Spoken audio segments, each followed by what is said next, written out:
Assalamualaikum warahmatullahi wabarakatuh. Nama saya Hesti Dwi Prestiti. Di sini saya akan sedikit menjelaskan tentang komunikasi bisnis. Komunikasi bisnis merupakan salah satu hal yang penting dalam menjalankan suatu bisnis atau perusahaan.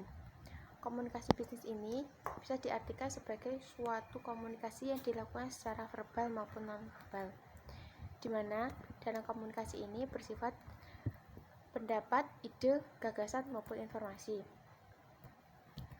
Adapun unsur-unsur komunikasi bisnis, antara lain yang pertama adalah tujuan.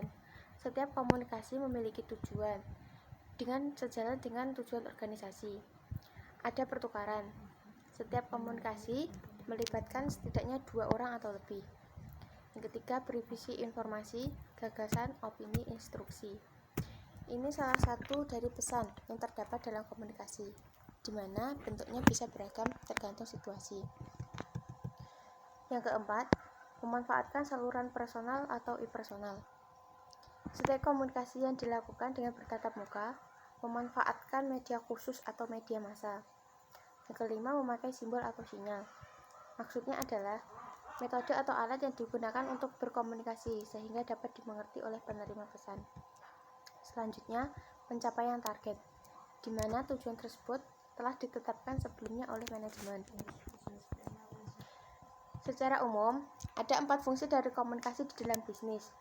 Tujuan pertama dalam komunikasi bisnis adalah memberikan informasi yang berkaitan dengan dunia bisnis kepada pihak lain.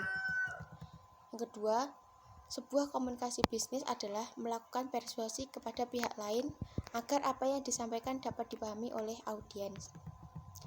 Melakukan kolaborasi adalah melakukan kerjasama bisnis antara seseorang dengan orang lain.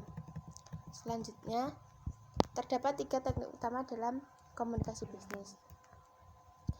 Yang pertama, teknik komunikasi verbal. Teknik ini digunakan untuk mendiskusikan sebuah gagasan atau ide, mengapresiasikan opini, menjawab pesanan dan pendengar yang baik. Kedua, teknik komunikasi non-verbal. Berkomunikasi menggunakan bahasa tubuh, termasuk gerakan, gestur, dan postur, dan kontak mata merupakan hal penting dalam aspek komunikasi non-verbal. Yang ketiga, komunikasi tertulis. Email adalah salah satu contoh komunikasi tertulis paling mudah ditemui dalam komunikasi tertulis. Jenis komunikasi bisnis. Komunikasi internal ini merupakan salah satu komunikasi bisnis yang bersifat internal.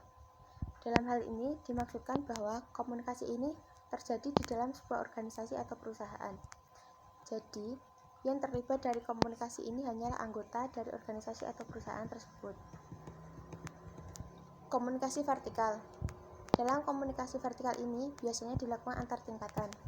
Jadi, jika dalam perusahaan terdapat tingkatan jabatan atau posisi, komunikasi vertikal ini harus terjadi timbal balik dari komunikasi yang telah dilakukan.